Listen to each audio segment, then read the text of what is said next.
Okay, welcome everyone. Let's get started. We've got a very full agenda, so better sooner rather than later.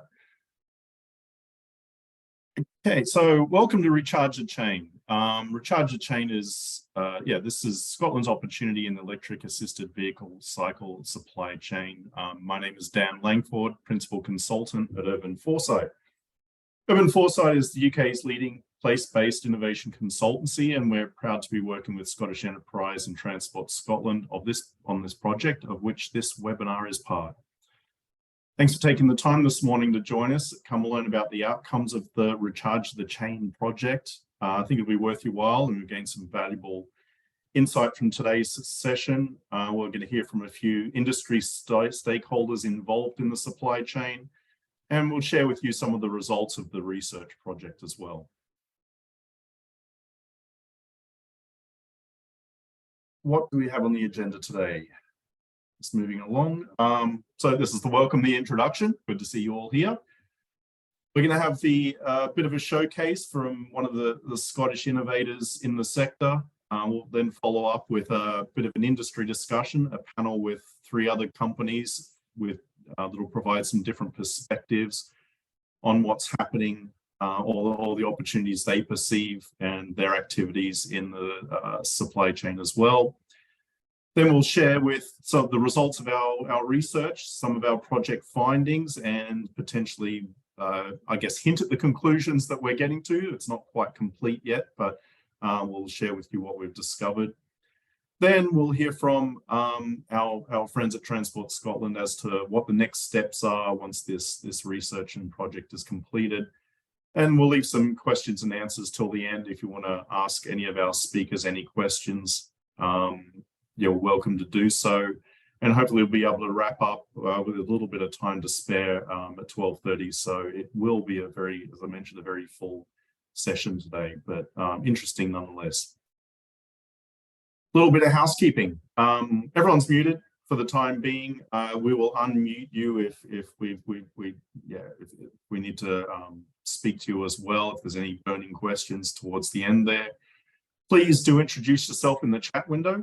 It's there to do a little bit of networking. Only happy to facilitate any kind of engagement and conversations between our attendees.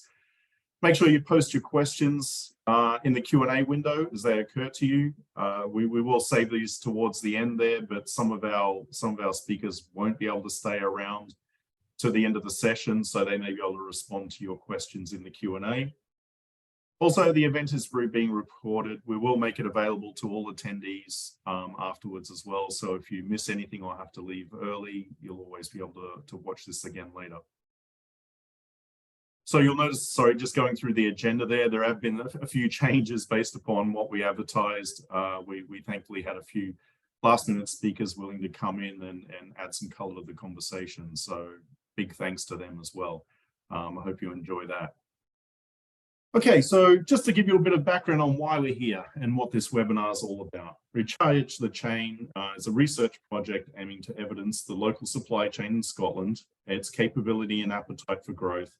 We also explored how the supply chain complements the European market demand and the different dynamics at play across Europe.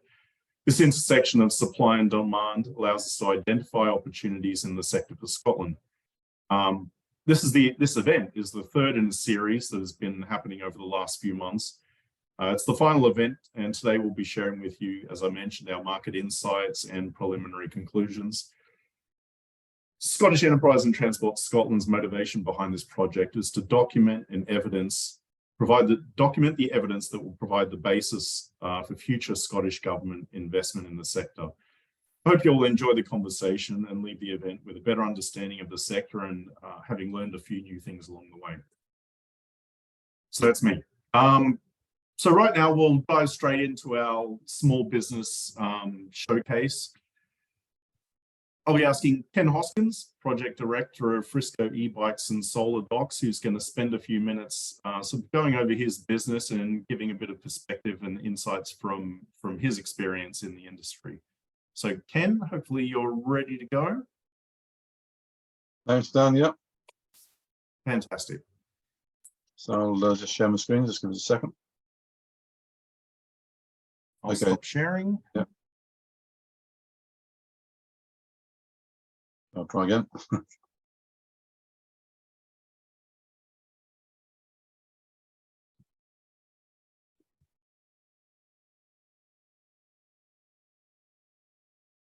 Okay. Welcome, folks. So we're e-bikes powered by the sun. Isn't that an amazing idea? The actual concept of it. Well, that's exactly what we're doing. They're using solar power to wirelessly recharge e-bikes at docking stations with solar panels, able to operate off-grid with a standalone design, saving time and money installing. The initial idea for our bikes, the solar docks, came about in 2017, and we have plans to launch them in 2024. We obviously recognize the importance of 3 Ps: profit, people, and the planet. We don't see separation between business, social, and the environment. Clearly, we want everyone to be included in delivering our mission of a cleaner planet, allowing people to live healthier lives, part of the UN's Sustainable Development Goals. Clearly, we continue to be impacted by the energy crisis, increasing energy costs, COVID-19. I've just had COVID myself, recovering from it. Climate change, travel congestion, emissions, and street clutter from dockless bike hire schemes. Some of these photos from Oxford, which is stuff being chucked in the pond. We recognise the major challenges to our towns and cities to manage the growth of our e-bikes without building more capacity into electricity grid and avoiding having to run power cables to docking stations to recharge the e-bikes, as has been the case in Dundee. Our USP is e-bikes powered by the sun. No one else offers our unique combination of products and services. Importantly, solar panel output in winter from our docks would exceed demand even in Aberdeen, where we're based. Plus, we have over 7 days additional stored energy in the dock's battery module.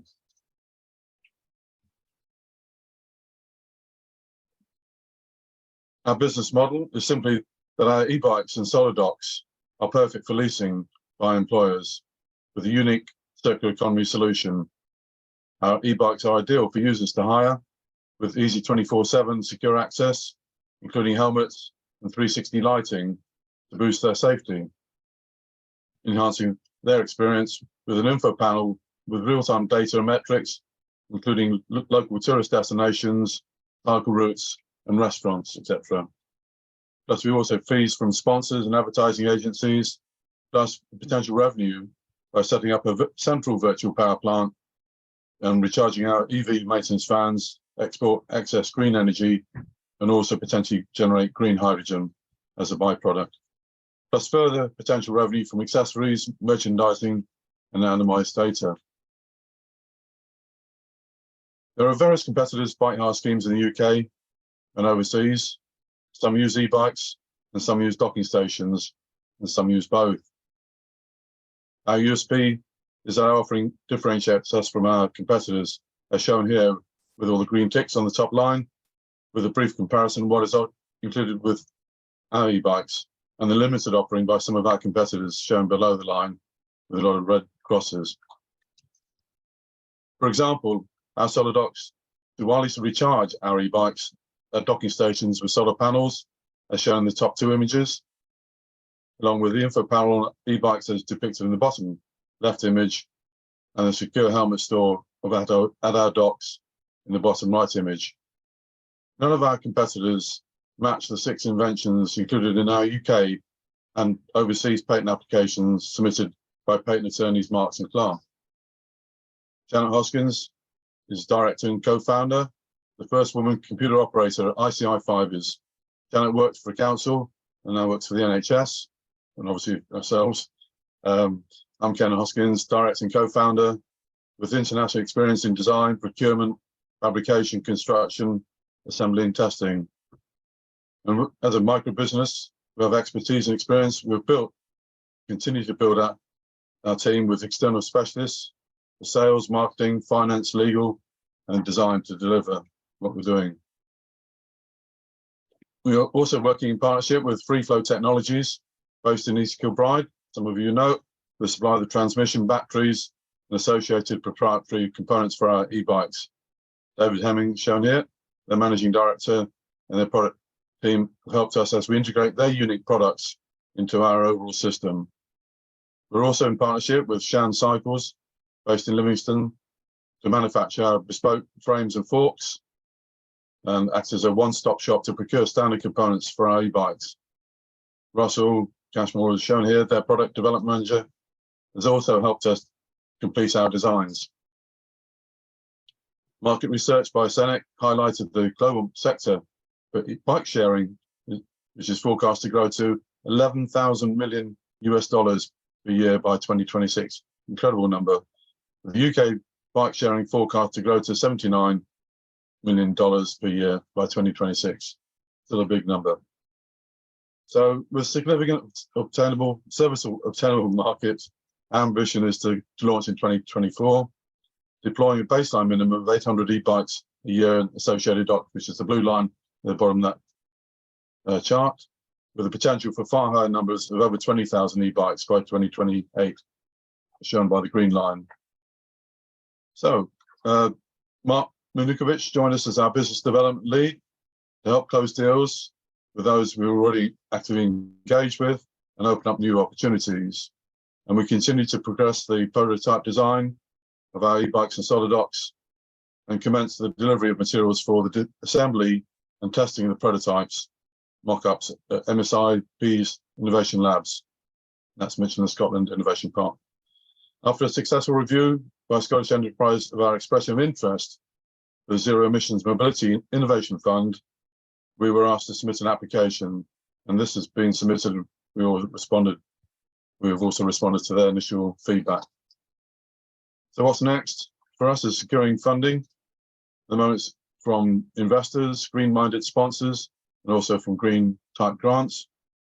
And the funding will enable us to continue building our team, complete the prototypes at MSIP's Innovation Labs in Dundee, and have a minimum viable product for a pilot with an early adopter, and also to maximize sourcing materials from local suppliers for our e-bikes and solar docks, including free flow technologies and Shan Cycles mentioned earlier, plus others such as MEP Technologies in Dundee and also DLE in Dunblane.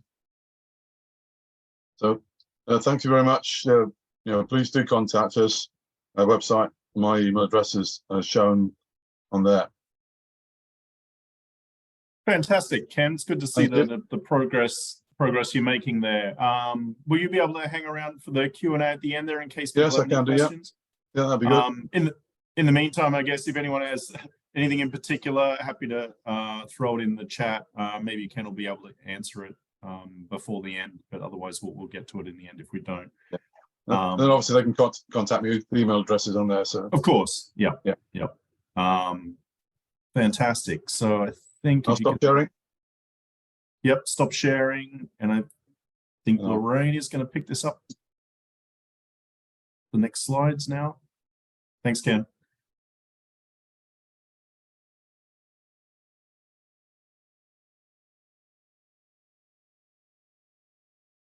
So I'll keep going then. The industry discovery panel, which is our next session that we have lined up.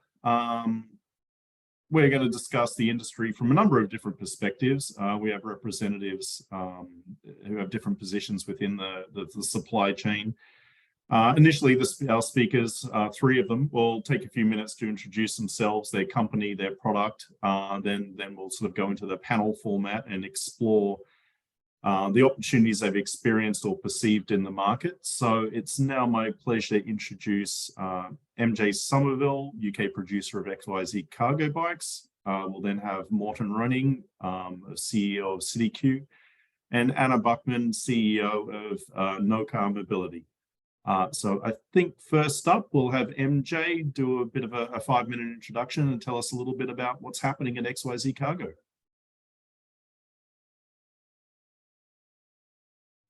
There we go. Hello, everyone. My name, as mentioned, is MJ Somerville. I am the UK sub-producer of XYZ Cargo. Just a little bit of background on XYZ Cargo. we started, it's a collective of microfactories, started in 2011 by Urban Realm Art Collective N55 in collaboration with Till Wolfer. N55 is notion of art grounded in the perception of art as everyday life. We're trying to create a model for producing things fair, locally, socially, and in a just way. I've been working with XYZ Cargo since 2017, when I was starting a cargo bike library and could not find any bikes that fit me because I'm 5'3". And the modular aspect of the cargo bike cycles means that we can kind of make them as you will for many different uses. I hand build everything in Edinburgh. I'm part of the collective at Edinburgh Open Workshop as a resident maker.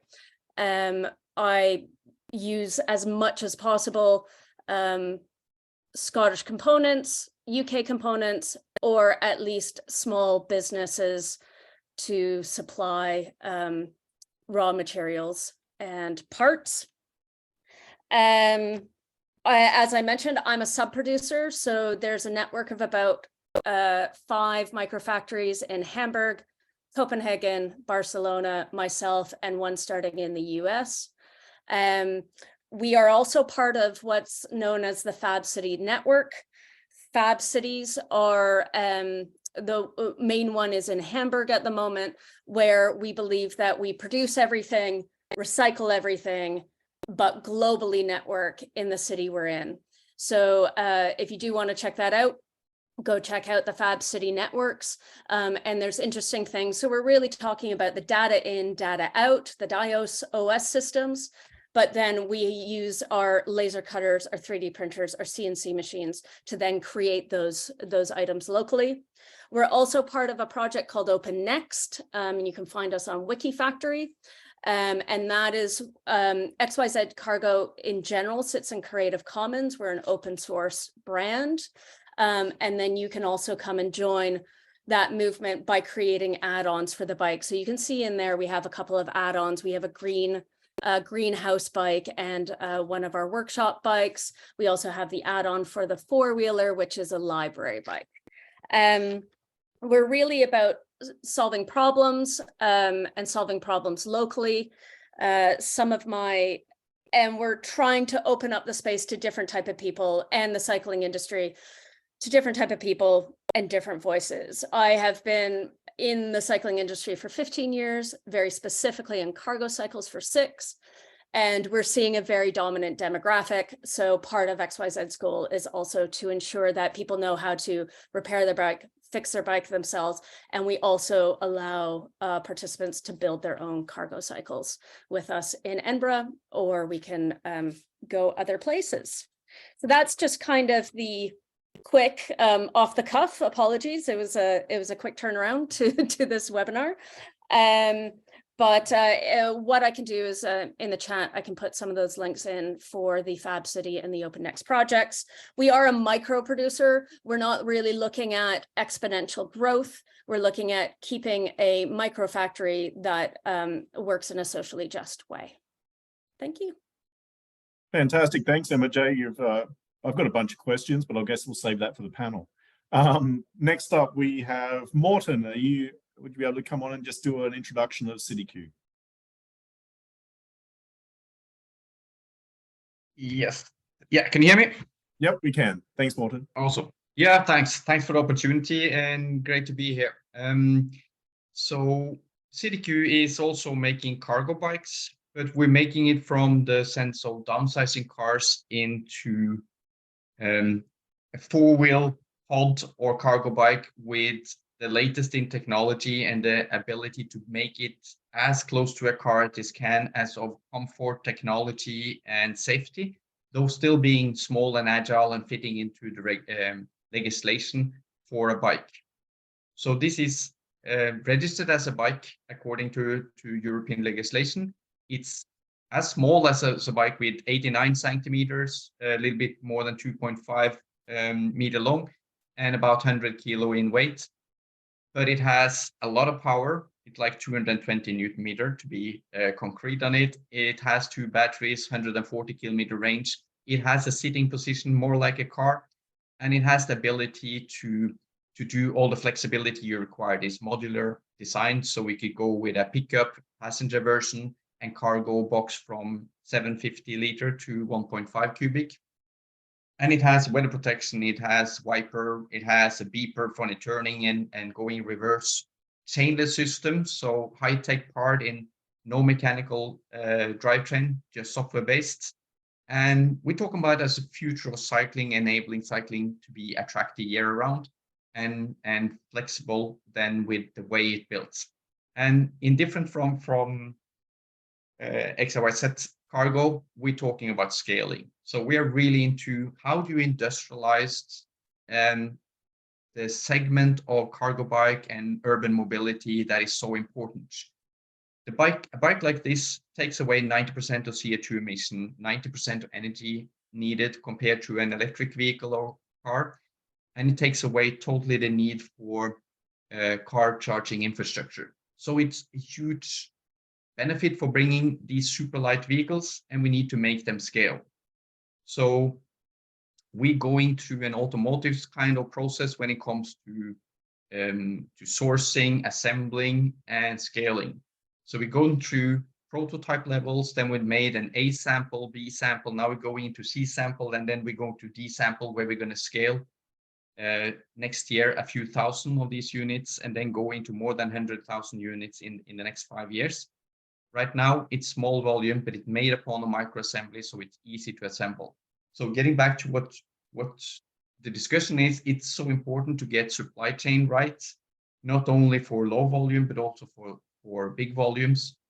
Rely upon it, get the right price, quality, warranty, etc. Right now, we're mostly sourcing in Europe. We have some outside Europe as well. I think it's a huge opportunity for European suppliers to enable an ecosystem for cargo bikes. Europe is a hotspot for cargo bikes. There's estimated to be 2 million units sold every year by 2030, annual growth of 30 to 40%. So opportunity is huge. We need just to put it in the right partnership and network and ecosystem, and that's why what you're talking about here is quite important for us as well. Thanks a lot. Yeah, sorry, just bring it. We're delivered to DHL, as you can see. We build them in Germany. We are launching now in Germany, Belgium, UK, and Scandinavia. That's kind of where we're having partners and sales currently. Fantastic, Morten. We'll dig into that some more in the panel discussion in a moment. But we'll hand it over to Anna now as well to talk a little bit about NOCA mobility, and then we'll get to some questions. All right. Anna? Yes, perfect. Thank you so much. Maybe I start with a fun fact. I'm based in Berlin, but I have very strong ties to Scotland, as I studied at the University of Edinburgh, and we did supply chain studies with Napier University. So I saw someone from Napier University. I'm saying hi. Super happy to be here. My name is Anna. I am the CEO and co-founder of NOCA Mobility, and we are building the digital infrastructure for procurement and supply chain management in micromobility, and we're starting with the cycling industry. I want to make 3 points today. Number one, a quick background of how we got to where we are right now, what we're exactly doing, and then thirdly, what we think the bigger picture is for digitalization and a European supply chain in general. So just like CityQ and XYZ Cargo, we actually wanted to build a cargo bike, 4 wheels, electric, weatherproof, the alternative to the car in the city. And we started with the goal of providing this cargo bike at a mass market price of 5,000 euros. And we failed to do that at the kind of level we were at. During that journey, we learned 2 things, especially about cargo bike and the cycling industry. Number one, components for LEVs are not really there yet. That is a new kind of industry and a new part of the industry that's developing, which is super exciting and a big opportunity for Europe as well, I think. And number 2 is the process. When you look at the supply chain in cycling, it's still quite manual. there is not a lot of data collected and thereby not a lot of analysis done, which is one of the reasons the supply chain broke down in the last 2-3 years during Corona, and that there's so many challenges when it comes to planning and building resilience. This is why we decided at some point we are pivoting from a hardware startup to a software startup, and we are now building an operating system for component suppliers and OEM manufacturers to collaborate and plan their transactions more efficiently. So really you can see us as a data hub of the supply chain, the single source of truth. So what does it actually mean when you take all these big words and break it down into what we can do with our software? Number one, we provide an overview of the European cycling industry network. So we just launched the European Bicycle Guide. It's free to sign up. I'm going to pop the link into the chat as well. It's basically a digital company directory where you can find component suppliers, retailers, OEMs, software providers, service providers. And it's really just a tool for everyone to gain more visibility of what's actually happening in Europe and to connect with each other. So that's kind of the first step of digitalization we want to take. Then number two, we are providing an overview of available components. We're starting with cargo bike, but are going into different verticals as well. And here, the groundwork we're doing is really making components comparable on a technical level. It tells you what component is suitable for a specific use case. And if you're component suppliers, it also can tell you where there might be a market gap or how you compare to your competitors. In the next step, we are facilitating the transaction between component suppliers and OEM vehicle manufacturers to generate overviews of components, component data, orders, bill of materials, contracts, as well as information on your partners and the communication and collaboration you've had with them. So you can imagine it as a big data room for your procurement team, as well as a outside company data room with your suppliers and partners. Now you can imagine we have all this data and we want to give that back to our users. You can basically look at KPIs in terms of performance. You can analyze your supply chain in terms of performance, and then obviously look at market trends, how much is being produced and where are the component trends going. Now, this is all quite technical. It's basically, we're trying to centralize all the data that's right now in that process of buying components and building vehicles is decentralized. The bigger picture and the opportunities we see, which is also very relevant for the European bicycle industry, is number one, for company internal overviews to create operational excellence and better planning that makes you more resilient as a company so that you understand exactly what is where being produced when and how can I plan for the future. Then number two, we provide the digital groundwork for component tracking as a basis for maintenance, getting product feedback back to suppliers, plus having all the necessary information you need to do better maintenance, for sustainability data so that we can actually track how components travel along the supply chain and thereby calculate, for example, CO2 emissions, and finally compliance processes. The industry probably knows this better than we do, but there's the battery passport coming up, there's supply chain regulations coming up that we need to prepare for. And finally, we want to be, as I said, the data hub for better decision-making and industry analysis to better understand where the industry is going and maybe even discover new business models. Fantastic, Anna. It sounds like you've spotted quite an opportunity there that you're digging into. So if I can ask both Morten and MJ to come back with their cameras on so we can have a bit of a chat now, that'd be fantastic. I guess I wanted to start with a bit of a higher level question. Actually, maybe just for Anna, because I know you have to probably disappear before everyone else. I know you've got a deadline to work to there. But was there, when you were looking at, you're talking about the difficulty in sort of navigating the component supply chain, are there particular types of components that seem to be more problematic than others? Or is it, or Was there a particular problem with supply of particular components, rather than, you sort of mentioned it very generally that it was sort of an obscure part of the supply chain?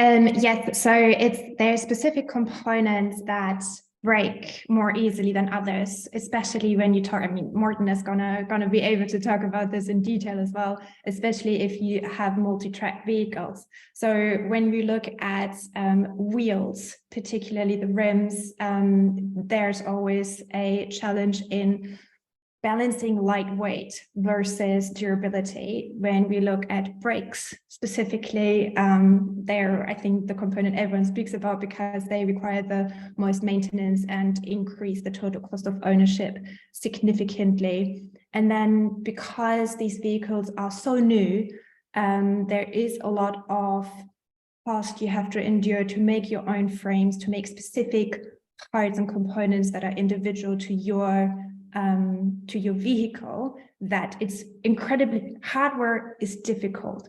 A hardware vehicle going from small scale to big scale is incredibly difficult. So I think it's also these scaling factors that are really, really hard and require a lot of time and money investment. And you need to find the right partner to kind of help you with that investment too. Yeah, I guess maybe this is just my perspective, but I think there's an assumption out there that going from a normal bike to a cargo bike is just adding more wheels. It sounds like the componentry is vastly different as well, and maybe there's a learning curve there. And obviously, the duty cycle is they're going to be abused probably a lot more than your average retail bike. Yes, I know that's interesting in itself. I guess, Morten, over to you then. I mean, what has your experience been with that in identifying those components as you've designed your vehicle? Oh, Anna, spot on. I mean, we see that cargo bikes started in 5-10 years ago, didn't have any special components at all, and they were really fragile. One of the best cargo bikes, like just 3 years ago, is now so old-fashioned in the way it's being built and maintenance. So there is really this development and understanding how do you build components that are super light and still reliable and robust. And that is kind of missing. So we're seeing that coming along. So it's an interesting partnership we're having with suppliers, as well as we have to develop some of it ourselves. But it's really about finding this balance about not building everything ourselves and enabling an ecosystem with it and still being in the process of scaling, because you can't go to a real rim manufacturing and say, we want to make 500 rims in the next years. Would you help us? That doesn't make any sense. So you need to talk big volumes. And I think that is where we are in this kind of catch-22. Either Europe go big in and we enable us to build good components that is both super light and reliable, or we're going to end it with actually that being done outside Europe. And we've been struggling with then finding the right components, developing in some of them, and also then seeing how can we scale it and get the right price. We get super good motors, but they're super expensive. We get batteries, super expensive. We got actually fairly good rims, but we are testing them and breaking them and seeing how we can work with them. So I think for rim, I think it's an interesting experience. Dutch vendor, almost a one-man company that's worked with almost 10 years developing rims for cargo bikes, now getting to a level where there's no big players that actually can challenge it right now. They might in a few years, but he has been dedicated in making the best super light rims that could also be durable. Are they the rims we can see on the photo behind you? Yeah, exactly. Them from Allied in England. Good. So MJ, I guess your approach is very different. It sounds like the users or owners of your bikes are much more hands-on and probably doing a lot of their own repair. Is that right? Yeah, that is part of the process. I think I'm not trying to replace the car. We're trying to stay firmly in the cycling industry, but also because we're all micro factories, volume and making sure that those micro factories are local, the volume is not really our main concern. It's really looking at how we can make the machines the most accessible to the person with the least. And so, for example, Colchester City Council has got a XYZ cargo trike. They were having very large difficulties finding trikes that fit small people. We can translate that into women who are not, not even really part of the bike industry, let alone the offset of the cargo bike industry. So nothing's actually made specifically for short people. But then I went and trained up the Colchester Bike Kitchen to repair those bikes. So I know that those bikes are going to a place that someone can repair them. If it runs into a bollard, which happens a lot in share bikes, I either just send them the design or just send them the 2-pound piece of metal that it takes to replace part of the basket. So it is really looking at kind of we are the anti-capitalist aspect of the cycling industry. I came from reuse. That was my entire cycling background. So there is, I just like to be here as a voice that there's multiple different ways, and there's so much breadth for so many different types of cycles, and including those replacing cars. But I'm just always been a hardcore socialist anarchist cyclist. So yeah. Yeah. So I guess a quick question on that. I mean, out of all the bikes that you're producing, I mean, are they, I guess, what proportion are customized and what proportion are, you know, straight off the design? I mean, it sounds like you're catering to that customization, but are you finding people are just generally, you know, buying straight off the design as well? It's a real mix, because the whole point is to be small. I have a conversation with every single person that is purchasing a bike. So we're really breaking down what their needs are.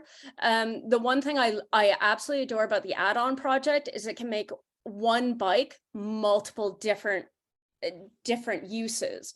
So with the trike, basically the same. I don't really, and with like design, I don't really mess with that aspect of it. Although, you know, and the nice thing about the network is we have people in Barcelona working on putting on suspension of that. I can see where that moves in. Like we're all kind of doing different things in different spaces, but that one bike that the community can use for a share, I could put an add-on that's for child seats and a child cover, or I could put an add-on for a community food pickup, but we're still just using that same cycle over and over again. And that's the thing, is like making sure they last. So the earliest XYZ I purchased as part of a bike library was 2017. I looked at it last week. I've changed some struts, I've changed some bits and pieces, but it's basically like new. So we're looking at that longevity aspect as well within the industry, that these aren't 2 years and then, which is actually the cargo cycle industry right now. They're especially logistics are blowing motors, they're going through wheels, they're going through rotors, they're going through everything at such a high pace that it's actually not becoming that sustainable. Good. Okay, I just wanted to jump back to Anna quickly. I know she has to run away in a moment. It just occurred to me that, you know, with this, you talked about the supply chain somewhat having problems, you know, during the pandemic, and there's been all sorts of issues. Do you see your solution somewhat alleviating that, in that? I'm just wondering how that impacts the idea of sourcing more locally.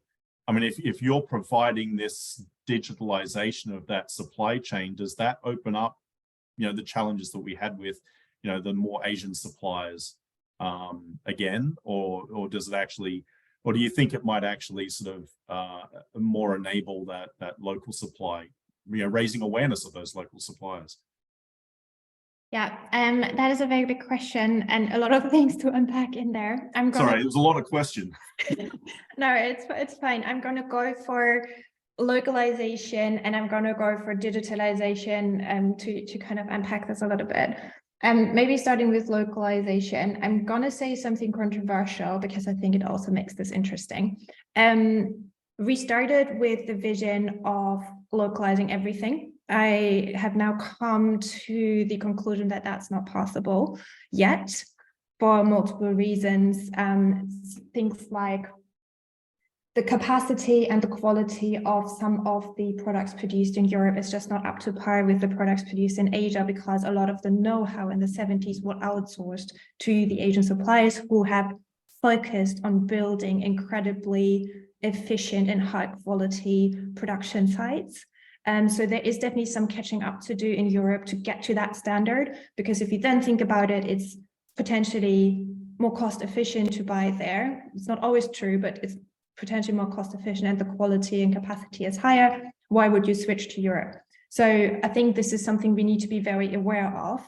Second part, when it comes to localization, I think there's a massive opportunity because of dual sourcing. I don't believe that the entire supply chain will come back to Europe, but there is such a big opportunity to kind of for OEM vehicle manufacturers spread risk by having some Asian suppliers and having European suppliers, which obviously makes the effort you have to put into supply chain management a lot higher. And one point I would always like to kind of think about, and I haven't found a good answer or solution yet, even if you make components, bicycles in Europe, where do the retailers come from? So you still have to import the materials because some of the materials are just not here, and then you have the same exposure, you have the same problems as before. So you can reduce risk and increase resilience by dual sourcing, and that's what we are now trying to stand for. We're opening up the European cycling industry show who's there, but I know we at some point will go to Asia as well, because they still have a quality and a capacity that we cannot match yet. Hopefully we will get there. Digitalization, for me, for us, we will never be able to solve the problems we saw in the last 2-3 years because we can't increase production. We can't make components magically appear and component suppliers make more things. What our vision is and how we think we can create resilience through digitalization is create transparency, traceability, and that overview. In the studies I've done, I've spoken to some of the biggest OEM and component suppliers telling me how their biggest customers would come to them and order 400,000 pieces of a specific component, and they go back to them and say, I know that you can only produce 250,000 bikes per year. Why are you ordering double? And they're like, oh, we didn't realize that we did that. So even at the highest level, there is a very low, I believe, a relatively low level of digitalization and data usage. And that's where we kind of want to start. We want to create resilience by making your processes efficient, transparent, and sharing data across the chain, because that's how in the future you will avoid things like the bullwhip effect that we saw in the last 2 to 3 years. Great, and it sounds like that approach will also, you mentioned a connection there between the raw materials being close to the production of the componentry. So I guess that's also a visibility thing that digitization will help out with. Fantastic, thank you very much for that. I thought I might, we're well over time, but we probably talk about this for a long time, but I'd just leave the last question to Morten. If you could tell us a little bit more about the DHL experience. Is that a pilot project that you've got underway with them? And any insight maybe you can provide into why DHL is exploring this? I mean, there's the obvious thing that they're in logistics and want to move towards bikes, but anything else would be really useful. Could you tell us about that a little bit? Yeah, certainly. I mean, DHL have taken the position that they need to do sustainable transport, last mile transport. I think that goes for any carriers. So there's a huge demand for anyone doing transportation of cargo that they need to go sustainable. The difficulty is obviously to make it not work just by buying a vehicle, but how does it fit to the transportation chain? So you need to have actually a micro hub that could serve the last mile area. If you're, this is in London, so if you have like an outside London hub, well, you can't go with a bike from outside London and serve the whole of London. You need to have micro hubs placed at the right parts. So that's the biggest change. The biggest change isn't really buying the vehicle, but actually having the whole transportation chain working. We're actually working with DHL where they're using it for one of the inside London hubs, going to the ferry, and they're using the ferry over the Thames. And I think part of that one is learning how they can work it in one use case and then scale it. What we're seeing is this interest for enabling cargo bikes is about durability. I think that if you can make it durable, reliable bike, cargo bike, all carriers want to have them, then there is a calculation about cost efficiency regarding capacity and how they put the hubs. But for most now, it's about reliability. So they're testing cargo bikes and they want to see a durable cargo bike that can actually beat the van when it comes to life cycle management and life cycle durability. And they will look at TCO, the total cost of ownership for that one. But reliability is important. You can't have a bike in operation that cracks down in 80% or even 90% or 10 to 20%. It needs to be like 99.5% trustworthy. And that's not where the cargo bikes come from, at least when it comes to heavy duty. So we're testing use cases, segments. I think it's fair to say with the 2 million units being expected to be sold in 2030, it's about a lot of segments and use case. And you can't make just one cargo bike and think it's fit all. You have to make kind of this modularity where it fit for different parts. Like facility management, different needs. A library has a different need. And then you have a lot of use cases where it requires some customization. And that goes back to, you need to scale in a way that you can get the right pricing and the right system and process in place.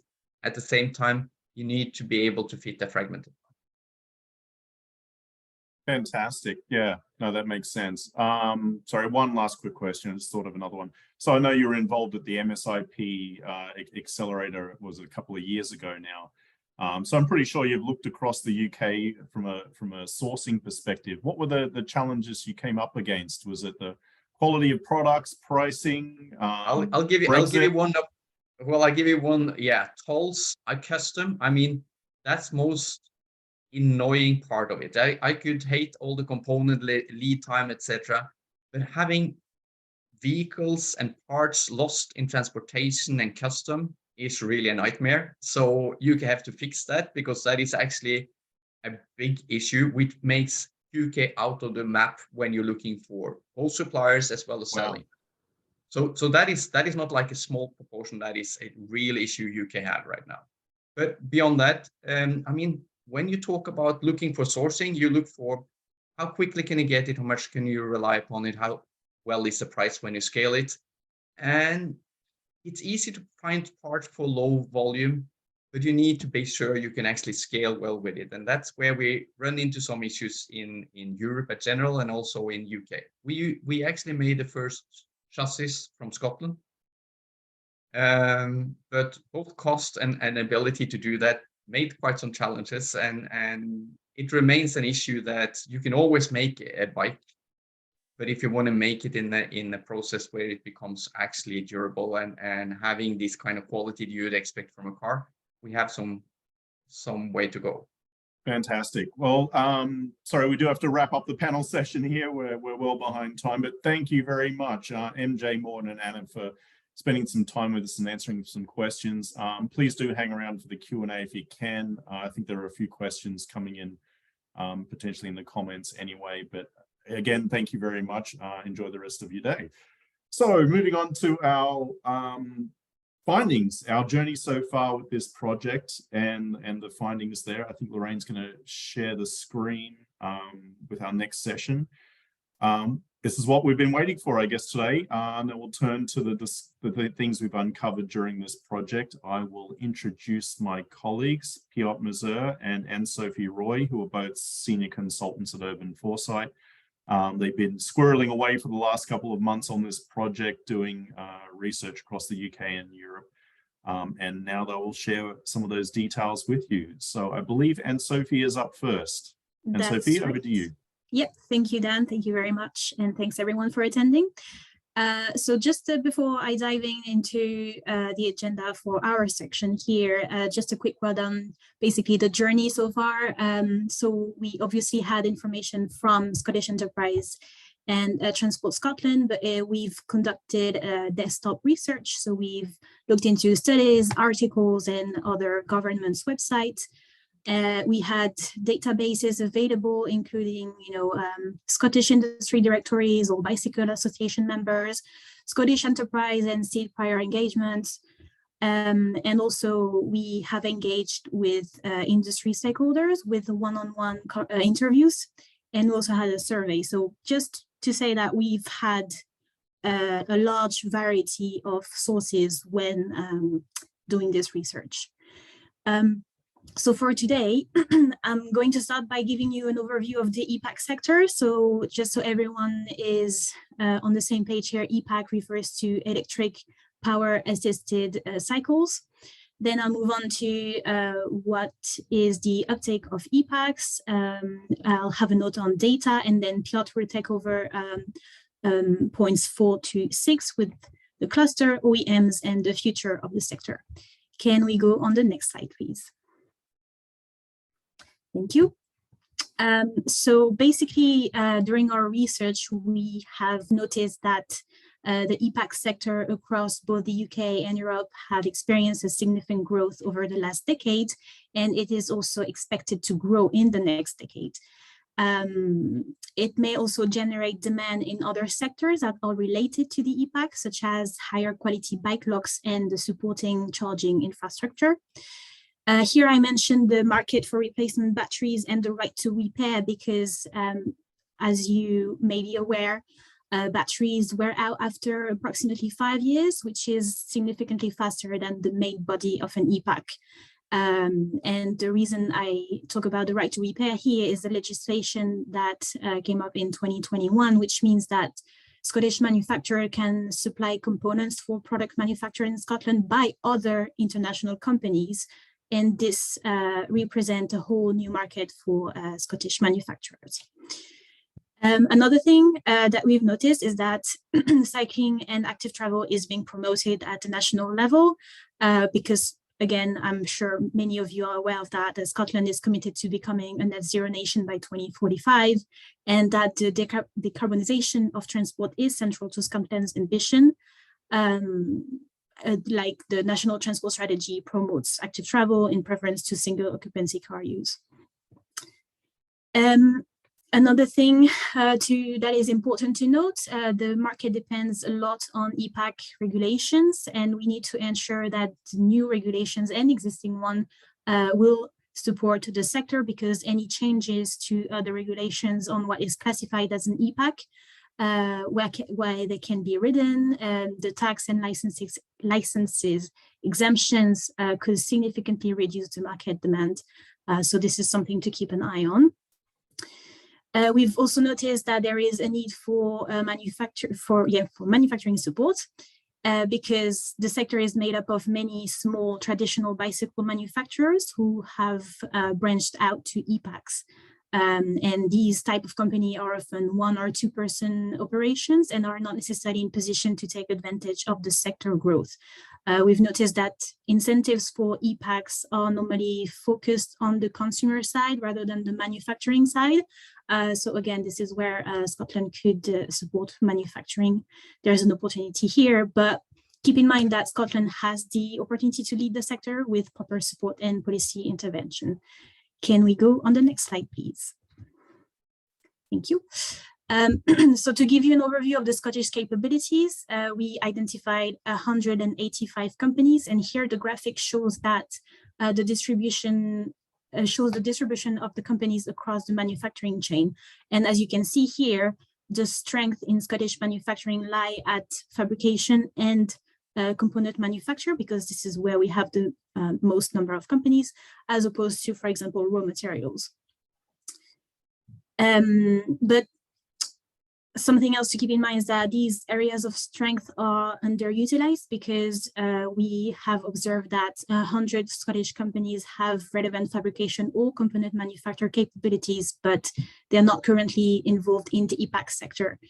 And that there are, like I said, relatively few organizations in the raw materials, but also in the testing and the end-of-life sections of the manufacturing chain. But it's important to note that for our research, we focused mostly on fabrication, component manufacture, assembly, and end-of-life. And but we also identified particular areas of strengths for specific activities, and products were identified like in precision machining, painting and coating, and the production of plastic molding components. So again, the conclusion here is that Scotland has the capabilities in the eBike sector, and therefore can also leverage these existing capabilities to develop the sector further. Next slide, please. Thank you.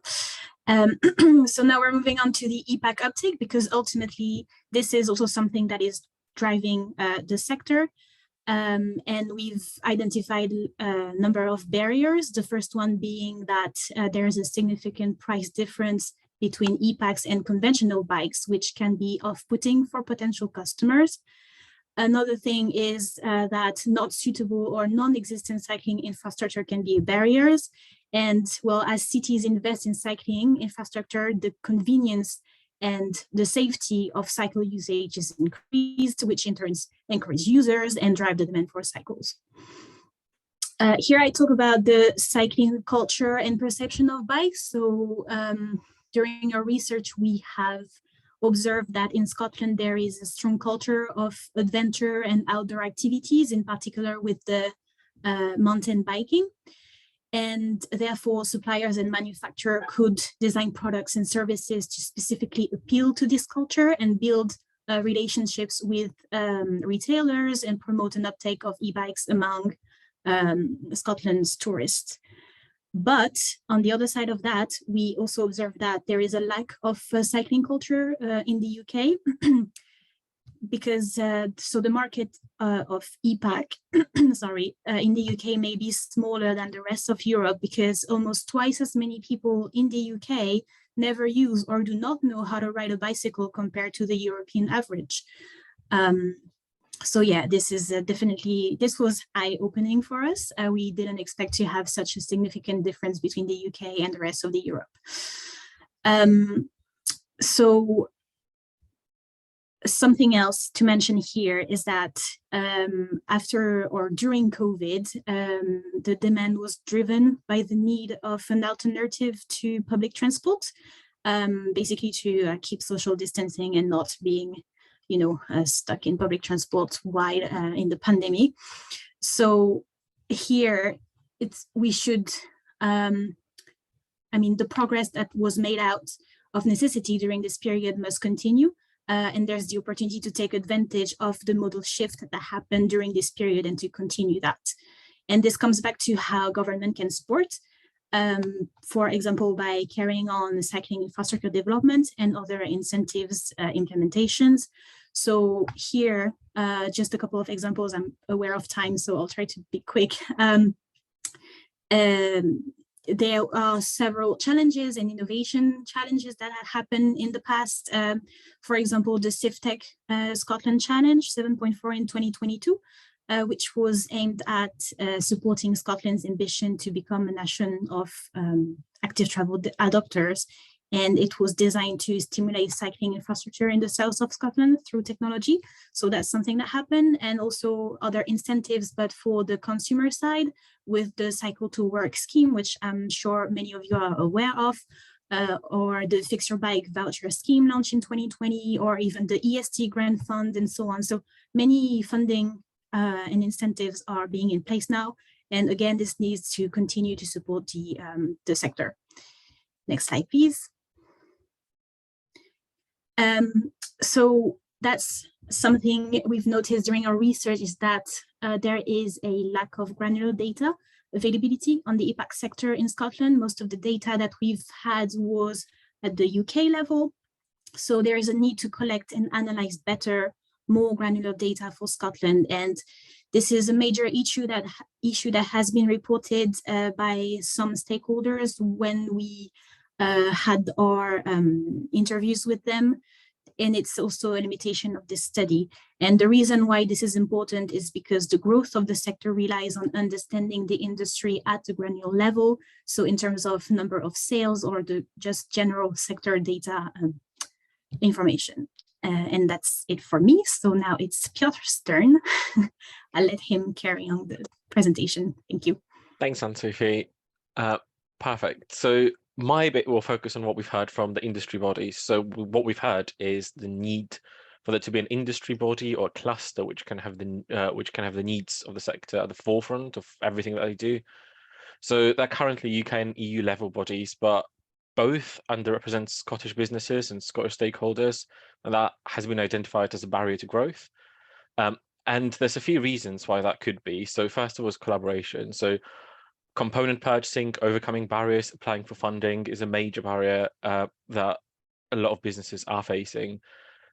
Innovation is another one. So things like research and development, finding innovative solutions to problems, maximizing the potential of the industry in Scotland, for example, by not duplicating or multiplicating in many cases efforts, and that is the case now. And that can be vital for utilizing any public investment in the sector to make sure that it's spent in the most productive way possible. Next thing is marketing, so both to OEMs and to consumers. It's about creating unified communications for the sector. So for consumers, it can include made in Scotland or tested in Scotland labels or behavior change initiatives. But crucially for the professional sector, it is awareness of Scotland's capabilities for the wider OEM, supplier and industry bodies. So some engagement has shown that whereas there is recognition that Scotland is doing so much in the sector, there is perhaps a lack of awareness from outside of Scotland about the capabilities that it actually has. Data is another thing. So both Anne-Sophie and Anna have talked about extensively, so won't dwell about too long. And responsiveness is an interesting point. That has been one of the keys to success for the Portuguese Bike Valley, for example, and all the companies that are based there. So they have a cluster and public support, and by cooperating closely, they can easily respond to different changing conditions and demand levels and take advantage of new opportunities. Has been particularly important during COVID, and this is similar to the automotive industry worldwide. So it is important that the sector of any cluster is responsive to the different conditions that we see. And the cluster could be based on the Portugal or Belgian bike valleys. We've covered that in the last webinar. So Portuguese one is sort of high volume, low cost or lower cost, I suppose. Although it's changing to focus on research innovation now, whereas the Belgian one focuses on R&D testing and more high-tech innovative solutions. So that's a couple of models that the Scottish cluster could follow. But crucially in Scotland, we already have the Mountain Bike Centre for Scotland and the Mountain Bike Innovation Centre. So we're already doing so much in the academic research part of it. And Scotland's already in a unique position in Europe for that. So we need to build on that success of the research to create a practical industry cluster. And that would create a unified voice for Scottish suppliers, OEMs, interested parties, but that could have global reach by organising global showcases or events, or becoming, for example, a high-tech e-bike manufacturing centre of excellence. So there's a few ideas where that sector could go by creating a unified voice for this industry. Have the next slide, Lorraine, please. Thank you very much. So through OEM engagement, we heard that, we've mentioned Brexit, mentioned COVID already, but through those disruptions, there is a need for robust and reliable supply chains. The unavailability or unreliability, I suppose, of getting components has been a major barrier to growth and is still a barrier that OEMs face. And potential solution, a potential solution that many have mentioned is creating local green short supply chains. They're quicker, they're more reliable, and they don't necessarily mean that the costs are much higher. And based on our engagement, many OEMs feel that the added cost by creating local supply chain is worth it for both them and for the consumers. Another major thing is sustainability. It is also becoming quite a lot more central in considerations. But again, that could mean higher cost or lower profit. The encouraging thing is that both OEMs and consumers are willing to pay a little bit more. And it is important to consider sustainability in any supply chain right now, especially in the climate emergency that we're facing right now. And a really interesting question that one of the OEMs said is, I want to leave my children a company that they're proud of. So it's, a personal motivation, not just a business one, for creating sustainable local supply chains, which was really encouraging to see. Right now, the clearest path for OEMs is to create high-tech and high-quality vehicles, so at least in Scotland, as well as niche and innovative vehicles, for example, e-cargo bikes that we've talked about. There are really great suppliers already in place in Scotland, such as Freeflow, IntraDrive, and they're fantastic manufacturers or companies who assemble bikes, like Motiv-XQ, Frisco, Root Assembly, amongst many others that we've spoken to. So it's really great to see that Scotland is already taken its place in this sector. Research and innovation collaboration is vital to accelerating the growth of the sector and to maintaining momentum that the sector has faced in Scotland, at least in the last few years. And this is already on many companies' radars. The major barriers there for research and development is obviously cost and time that it takes. And tested in Scotland or manufactured in Scotland could also be a mark of quality, highlighting quality, the Scottish history of innovation that the country is very known for, as well as the robustness of the product due to the nature of the Scottish market, I suppose. If I could have the next slide, please, and that'll be the final one. Thank you very much. So this is about the future that the sector might face. So it's clearly a lucrative market. It is developing at a really high speed, so it is challenging to really comprehend the size of the future market because of how many changes it's facing right now. So traditional vehicles will no longer be the only ones produced in volume, and the key to growth is the non-traditional vehicles and innovative vehicles, that many of which we've seen in this presentation on the previous webinars as well. And they are starting to be manufactured in Scotland as well. The graph there only shows growth of the e-bike sector as it exists now. It doesn't focus on innovative vehicles, or it doesn't consider the accelerating pace of innovation in a way that perhaps fully justifies the future investment in the sector. We've heard from the panel that innovative niche vehicles will be key, and we are looking to try and monetize it in some way to justify further investment in the sector. But even if we just consider the e-bike sector as it is now, and we just consider the pace of growth as it has been, we can see that this market will grow significantly in the future. So whatever happens, it's a really important market to focus on. We've also heard interesting about the variety of scales and motivations that manufacturers and suppliers have. For example, we've heard the differences between the business model of MJ and their business compared to, for example, CTQ just now. And there is a huge opportunity for manufacturing and supply chains in Scotland to take advantage of those different scales. In the UK, there is recognition of the potential of this sector, and it is already attracting significant investment. For example, the recent £5 million investment in Zedify that Barclays made. And I suppose the call for action is that the chance for Scotland to take advantage of the sector is now. We already have many of the ingredients needed to succeed. We now just need to unlock the opportunities by cooperating closely. This also includes thinking about the supply chain more widely, which again, Anna touched on just now, and using the wider supply chain, for example, in automotive, aerospace, oil and gas sectors. They all could play an important role in the EPAC sector going forward. Lower level cooperation is already in place, but this concerns mainly smaller players who are not able to fully maximize the potential on their own. And allowing them to participate in creating a level playing field is really important for Scotland, because most of the actors and players involved will be smaller scale because of the nature of the industry here. And again, we've talked about research and innovation really quickly as well. Scotland is known for its traditions of innovation. And even now, at the very early stages of the sector, it is great to see Scotland leading on the academic research front, for example, with the mountain bike research. And as I say, the next step would be to translate it into practical research and practical development. And the last point I'd like to make is on skills. Obviously, we're moving away from oil and gas, and those jobs will be redundant in the future.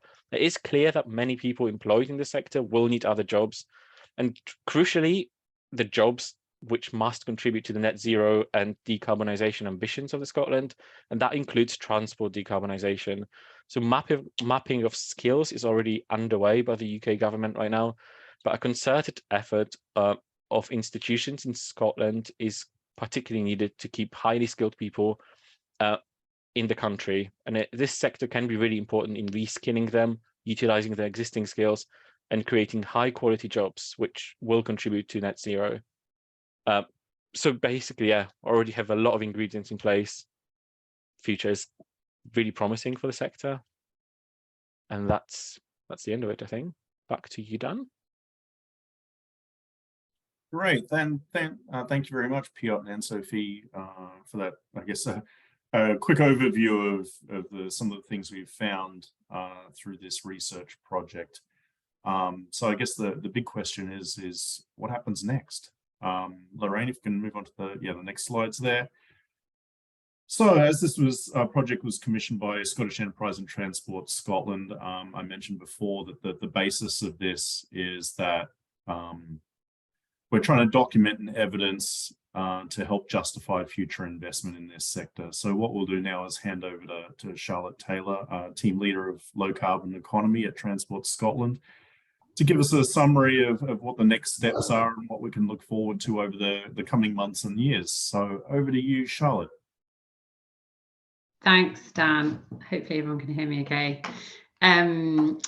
This has been a really excellent final session of the 3 sessions that Foresight have run for us. And yeah, so the question is, what next? But before I kind of get into a bit about, potentially what could be next, I wanted to just recap a little bit on the rationale. Lorraine, if you could go to the next slide. I just wanted to recap on the kind of thinking behind commissioning this work in the first place. So the our premise for looking at decarbonising transport from the kind of Scottish Government perspective is around making sure that Scotland is positioned to do that in a way that is greener, fairer and wealthier. But also with that, I think we've also mentioned the active travel aspect. So the Scottish Government is committed to making sure that access to transport is available, and also in a way that presents health benefits and the other things that go with that kind of active transport as well. And from an economic development perspective, priorities are around being green, so decarbonising, productivity, so re-energising Scotland's manufacturing and supply chains, and innovation. And so clearly, we looked at this sector and wanted to understand it better because it brings together many of those key themes. And so that really kind of underpinned our thinking in having a look at this. Lorraine, if you could go to the next slide. I'm really pleased to see that Piotr is also, the themes that we've kind of, that underpin the reason for us looking at this work in the first place have come through in the work that they've been doing, and he's brought out a number of these things in the presentation that he just gave. But looking at the sector, there's a lot of news in the press about investment in the sector. We've seen large sums invested in, for instance, Australia. There's the Taipei cycle with a large segment on e-bikes and e-cargo bikes in this year. Other investments that we've seen as well. So the sense is that it's a big growth sector. It chimes in really well with a lot of the priorities that we have in terms of decarbonising transport. And so that made it seem like an interesting sector for us. Lorraine, if you could go to the next slide. We've had a number of the presenters mention innovation, and that is, another key aspect of this sector that we could see. I like these pictures from the National Museums of Scotland website, and as well as just a good excuse to have some kind of nice pictures of bikes. I think it really shows how Scotland has been involved in the transformation of the humble bicycle over the last 200 years. We're facing a massive transformation in our transport system now. And, Scotland is well placed in terms of that background in innovation to take advantage. So all those kind of all those themes came together to make us think that this is a good segment to investigate. But we need to understand more. Budgets are tight, and in order to prioritise where we're investing our time, energy, funding, we need to understand more about how that could potentially play out for Scotland in the future. So just thinking a little bit then about, so once we've kind of got all that information together, and we'll be looking at the results of the work that Dan and Anne-Sophie and Piotr have been doing, and we then will be doing our assessment to see is there a good case for investing, and what might that look like. If you could go to the next slide again, Lorraine.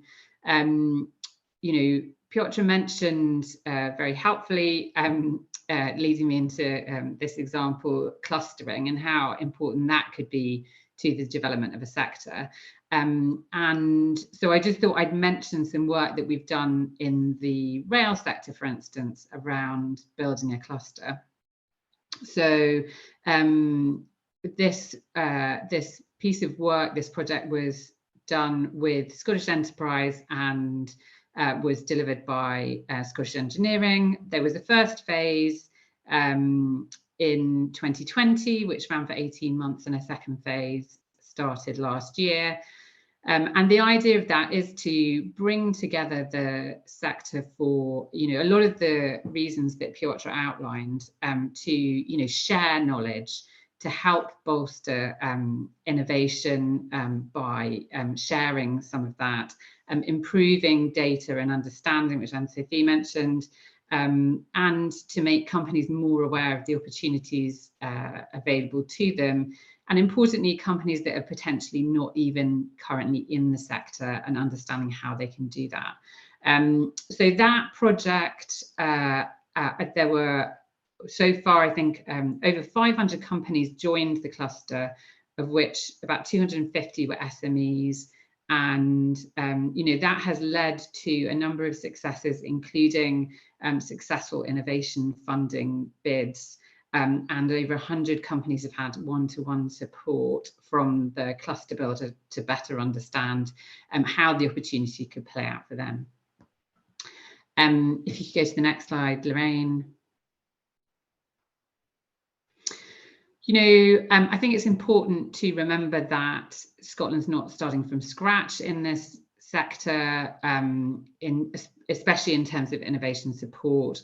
We've had a number of mentions about the kind of academic level expertise in Scotland.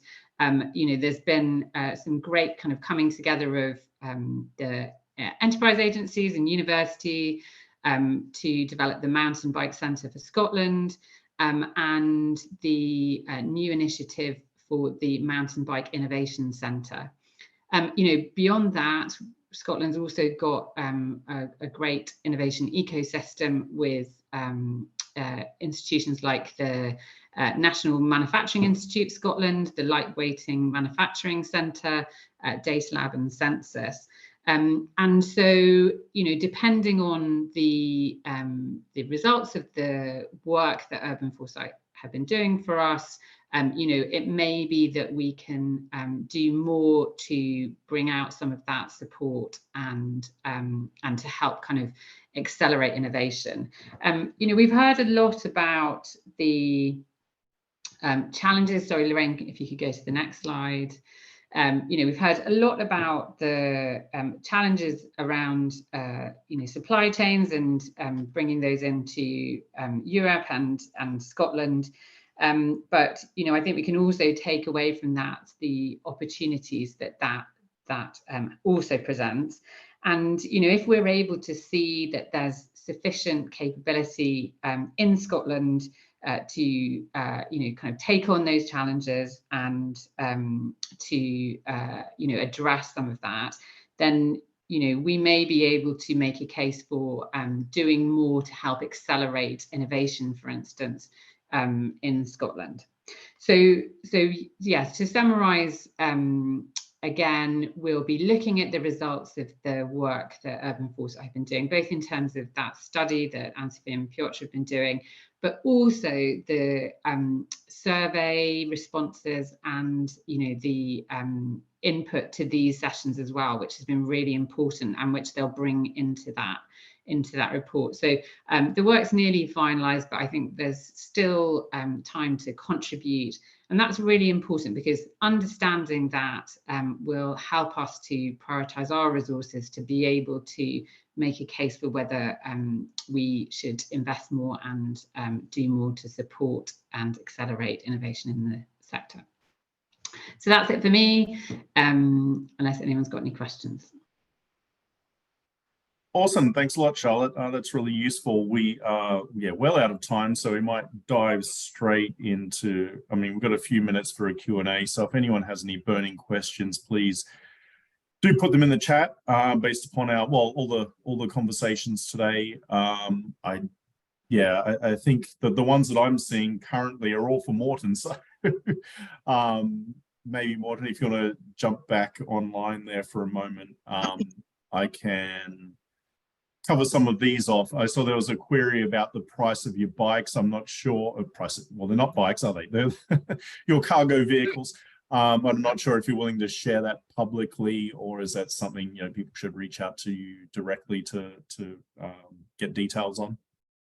No, I'm happy to share that. So as I said, we're launching now C-sample going D-sample. So the first versions are more expensive than the latter ones. So we have a price scheme with lowering price over the times, but we are selling these now in the range of in pounds in the UK for 9,000 to 10,000 UK ex VAT, and that is for the B2B market.